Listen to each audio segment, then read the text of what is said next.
Just because a player's not a household name doesn't mean we can't make him a household name.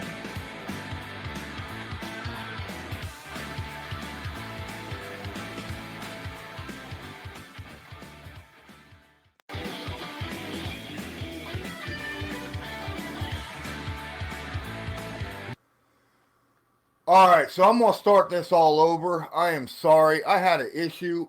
I have a cat. I have a couple cats. And they kept laying on my internet cord to my computer while I was running this stream and pulling it out. Whew. Wow. Hopefully, I have a little bit better issue with this situation this time. So before I get started, I just want to say, if you're watching on Sportscaster, please hit the like button. Give me a follow. If you're watching on YouTube, please smash that like button. That way the algorithm will get this video out there to more people. Subscribe, hit the notification bell. That way you're notified next time I go live. And share this on your social media. Matter of fact, if you're watching this on Sportscaster or YouTube, share it, man. Let people know. Especially if you're on Sportscaster. That way we can get the Sportscaster platform out there more than what it already is. Because there's a lot of great people on Sportscaster that cover all sorts of sports. Including, if you look on Sportscaster, this profile has USN after its name. Colts Law USN. That means I'm part of Unwrapped Sports Network. Go check out unwrappedsportsnetwork.com and check out USN here on Sportscaster. Floodster. Hey, my guy, what's going on?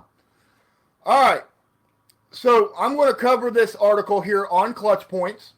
If you don't know Clutch Points, they are a sports news place. They got into NFL recently. They're really big in NBA. I'm going to cover, they just broke out a article that I want to cover today. It was written by Greg Patudo today, April 27th, 2020. And the title of it, Are the Colts the New AFC South Favorites After the NFL Draft? Now, I've already read over this multiple times. I'm doing great, man. How's it going with you? I've went over this article multiple times, and there's some things I do not agree with. So I'm going to read through the article, and then I'm going to explain what I agree with and what I do not agree with. What I agree with, I will not correct. What I don't agree with, I will correct afterwards. Motor Jason, welcome to the stream. Appreciate you being here. Thank you so much. All right, so the AFC South has been viewed one of the weakest divisions in the NFL for years now. The Houston Texans won the division in 2019. The Tennessee Titans entered the playoffs as a wild card team and rode Derrick Henry all the way to the AFC Championship game. Can the 7-9 Indianapolis Colts jump both teams as favorites in 2020? Despite all the success from a season ago, there's little reason to believe in the AFC South. We almost saw all AFC South AFC title game when the Texans held a 24-0 lead over the Kansas City Chiefs, but we all know what happened next. Then the Colts signed Phillips Rivers this offseason. It's clear that they are going for it after the 2020 NFL Draft, and the Indianapolis should be viewed as the favorite. And the Colts will be viewed as the favorite. Yes. Hold on there. I'll get to that in a moment.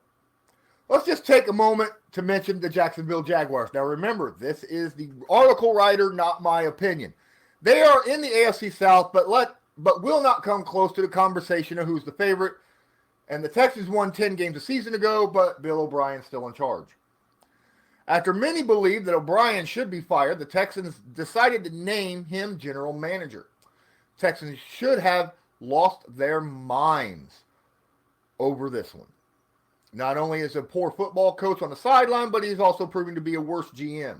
O'Brien's first move was to trade all-pro wide receiver DeAndre Hopkins. The Titans had a magical run in the AFC title game, but that was a fluke of a run that happens to certain teams. Does anyone believe in Ryan Tannehill, the newest overpaid quarterback in the league, to be a franchise guy? I'll get back to that later, too.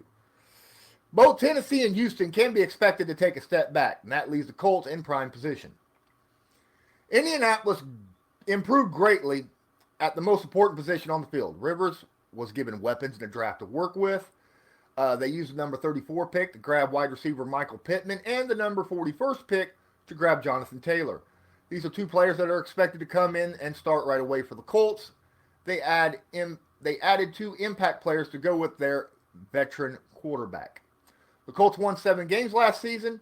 Honestly, that was a high number given their quarterback situation and their injuries. In 2020, they'll come in as a completely different team, and that will be visible from the first game. Now, Moto Jason, thanks for the follow. I appreciate that very much. Now, here's the deal. The Jacksonville Jaguars lost a lot of their team over the last couple years. And it's just the truth. They traded away. They have no starters from Saxonville 3 years ago. None. They just got rid of their last guy. What was it? Just a while, like just this past off season. Now they're trying to rebuild. They picked up a few people in the off season during free agency. They had a pretty decent draft. They picked up some guys that they needed to fill in spots. I still don't think that they are among the top tier of the AFC South. Oh, and this whole part of little reason to believe in the AFC South because they were the weakest division in the NFL. Last year, they had the second best record of any division in the NFL. The year prior, they had the best record of any division in the NFL. That's got to say something, right? I mean, the Texans, the Titans, and the Colts, all three defeated the Super Bowl champion Kansas City Chiefs. So to say that they're not any good is a bit of a stretch, in my opinion. Now, I agree with the whole Bill O'Brien. I think Texans fans should be livid about him being still on the team, let alone being the GM. As for the Titans, it was a fluke. I don't think it was a fluke. The teams that played against them, I mean, to be fair, the Titans were just running over everybody. Derrick Henry and that offensive line was running over everybody. And to say that Ryan Tannehill is the newest overpaid quarterback in the league, and they expect him to be their franchise guy, like he don't really expect that, I have full confidence in Ryan Tannehill. Ryan Tannehill's not in the situation he was prior to last year. Prior to last year, he was a quarterback for the Miami freaking Dolphins. All right? Not good coaching. No offensive line. No talent around the wide receiver position. The defense wasn't all that good. The offensive coordinator and the coach did not know how to use Ryan Tannehill. He goes to a team now that has a solid run game, a good offensive line, a really good defense, and a coach that knows how to use a quarterback who is, I will admit, a game manager, but he's a really, really good game manager. All right? He doesn't turn the ball over. He makes plays when it's needed. He can make plays on the ground. Last year, from the point that he started until the end of the season, he led the NFL in 3 important positions. Right? Completion percentage, touchdowns, and quarterback rating. If that doesn't tell you that he's doing a really good job and that he deserved the extension, because, I mean, honestly, I think he did. And it wasn't a massive, huge amount of money. It's not like he was a top 5 paid player in the NFL. After next season, maybe even after Dak gets his extension, you're going to see that dwindle down over the next few years.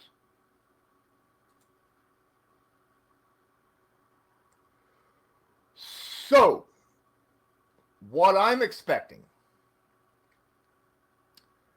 is, as I go down this here list, they're talking about Jonathan Taylor being the instant starter right away for the Colts. Yes and no. Jonathan Taylor's going to play well. But I don't expect him to be like the workhorse sole starter for the Colts. You got to remember, Marlon Mack and Nyheim Hines is still on this team. Now, Nyheim Hines is not a starting running back. No, he's that scat back that they like to bring out for passing situations. They'll throw him in the slot out wide once in a while. But Marlon Mack proved he could be a really, really good workhorse running back. And he has skills that Jonathan Taylor don't have. Jonathan Taylor is like an Adrian Peterson type running back. He's a power back. He's got some speed to him, don't get me wrong. But Marlon Mack has got that agility. He's a different style of running back. So if they bring them both in from game one, from start of the season to end of the season, let them share the carries. Both of them get 10, 15 carries a game. Not only will that help this team in the long run, because you'll have two fresh running backs, not only over the course of entire games, but over the course of the entire seasons all the way into the playoffs. It'll lessen the chance of injuries to either running back. And you'll have two different styles of run game that defenses will have to defend against throughout the season. It's just smarter to go that route. Marlon's on the last year of his contract. We don't know if he's going to get an extension or not. Use him. That's how I feel. Now, yes, I think the Indianapolis Colts will absolutely be that team that takes the AFC South this year. Now, the Titans will be tough. Don't get me wrong. But they're bringing in a quarterback who has proven himself even without an offensive line. The Colts went out and got him more weapons. Now, last year, the best, most consistent receiver on the Indianapolis Colts was Zach Pascal. Everybody else was hurt. Devin Funchess gone for the season. Paris Campbell only played a couple games because he kept getting hurt. T.Y. Hilton only was healthy maybe 5-6 games of the season. Not good. Hopefully this year T.Y. Hilton will stay healthy the entire season. Same with Zach Pascal. Don't forget you got Jack Doyle. They went out and got the Philly special tied in. They went and picked up Michael Pittman Jr., who is a receiver that they absolutely needed. They didn't have that kind of receiver. And it's the kind of receiver that Phillip Rivers absolutely loves. The really big receivers that could go up and catch a 50-50 contested ball. A ball that Rivers could just throw up a prayer to if he needs to. On a 50-50 contested catch. So, yeah, I love that. And then, of course, the combination of having Nyheim Hines to be able to go out there and help as a quick dump off for Phillip Rivers is a great situation as well. Plus, that offensive line's top 3 in the NFL, maybe, arguably, the best in the NFL. So he's going to have time to throw the football. He's not going to have to dump it off to running backs every 5 seconds like he did last year to Austin Eckler. And then he's got a run game that he's going to be able to just eat clock if that's the game plan. Just eat clock. Now let's flip to the defense, right? Excuse me. Let's talk about the improvements on defense. Last year, the Colts could not get pressure up the middle for nothing. And that hurt the Indianapolis Colts defensively because they had to bring Malik Hooker, the safety who actually runs up, who is supposed to be a single high safety to stop deep balls. They're bringing him up to the line of scrimmage a lot late in the season because they couldn't get pressure up the middle. That's not something you want from a guy who is a free-roaming, free safety, sideline to sideline, knock balls down, get interceptions kind of guy, okay? Your Ed Reed style. You don't want Malik Hooker up near the line of scrimmage. So they went out and grabbed DeForest Buckner to make a serious impact in the middle of the defense line. A guy who could take on double teams and still make plays even with double teams. free up everyone else on that line between Kimoko Toure, Ben Banogu, Justin Houston. Hey, Isaac, welcome to the stream. I want to also welcome Kitty Cat 55 for the stream as well. Thanks for joining the stream. Appreciate you being here. Anyone who's watching on Sportscaster or on YouTube, please smash that like button. Give me a follow. I'd appreciate it. So, DeForest Buckner takes on double teams, leaving the other guys on the defensive line when they only bring 4 to go one-on-one. Justin Houston can absolutely do that. Kimoko Toure is a beast off the edge. Ben Banogu has got skills right there on the left end. All right. Not to mention you still got Danico Autry, who 2 years ago had 9.5 sacks. Al-Qadim Muhammad, who's shown a little bit of flashes from game to game. Now imagine when Matt Eberflus actually goes out and does his blitz packages as well. When he sends guys like safety Kari Willis, like Darius Leonard, like Bobby Okereke, like Kenny Moore on blitz packages. That offensive line would be absolutely overwhelmed. That's when you could go man-to-man coverage with some of these guys that we have now at cornerback. Last year's rookie Rocky Sin played absolutely great after week 8. Last part of the season, he was the top 5 cornerback in the league by PFF. We went out and got Xavier Rhodes. Now, a lot of people think, well, what about Xavier Rhodes? He didn't play worth a darn, last couple seasons. It's because he was hurt the last couple seasons. He hasn't been healthy since his 2017 All-Pro campaign. Let's see him actually play healthy. That's what Chris Ballard, Frank Wright, Matt Eberflus is hoping for. They also picked up T.J. Carey from the Browns, who was also a starter last season. Actually, the last 2 seasons for the Cleveland Browns. We also have another corner that is playing pretty well as a rookie last season in Marvell Tell. So I would absolutely love to see a lot of 5-man rushes with man press with single high safety, a.k.a. Malik Hooker, covering for prayer, oh my God, throws from quarterbacks. I mean, the Colts had a top 10 run defense last season. They were like 12th in the NFL in total defense. They already had a really good defense. They got so much better this offseason. They've got a team that is incredibly... They are one of the most well-rounded teams in the NFL, so fully expect this team to go out and do some serious damage starting from week 1, as long as they stay healthy. The last few seasons, the Indianapolis Colts have had a lot of health injury concerns. I mean, their wide receiver and cornerback groups were absolutely decimated at the beginning of the season last season.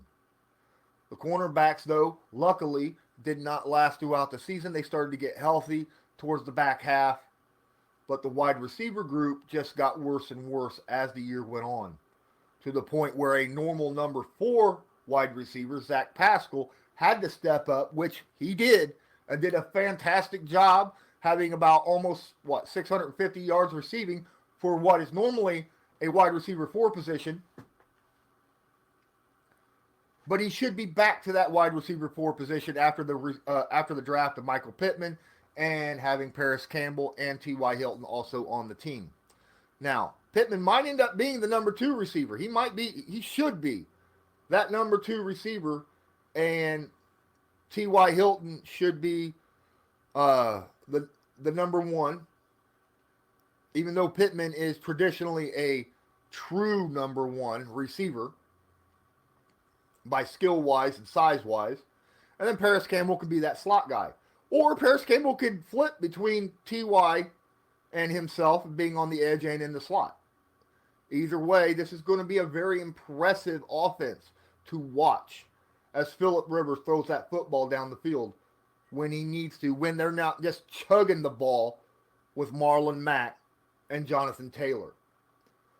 Don't forget, all the while, in the meantime, the Colts should have Jacob Eason sitting in the back learning from Phillip Rivers on how to play while on the move when he needs to get better so that he can take the reins over. That's the plan.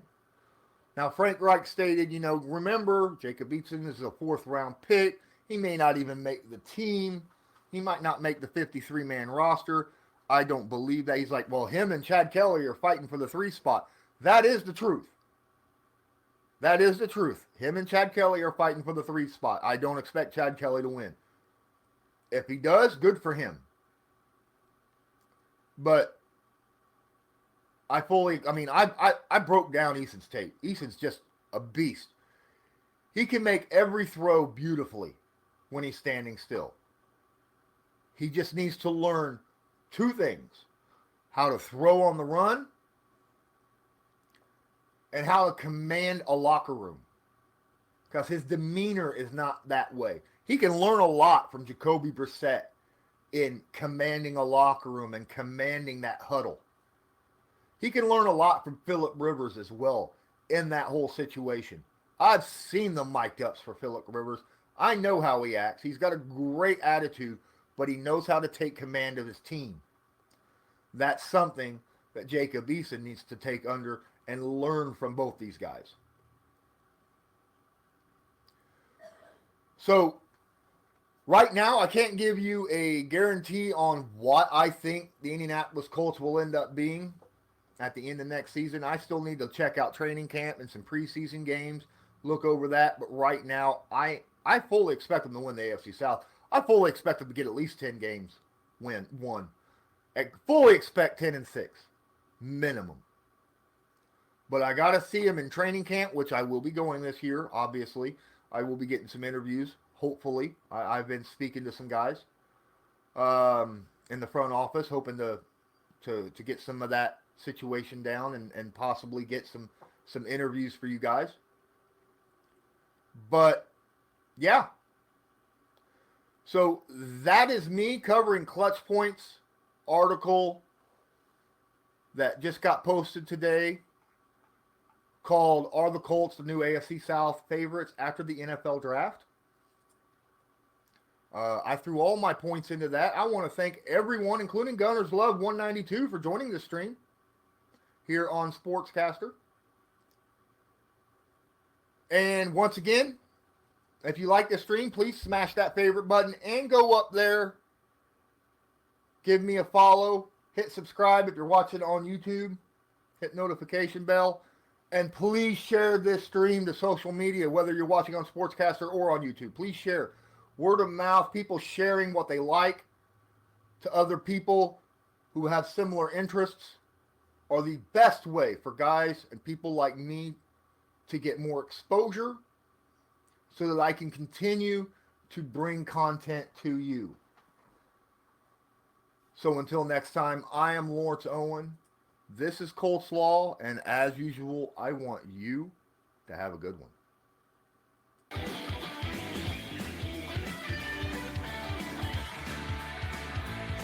Just because a player's not a household name doesn't mean we can't make him a household name.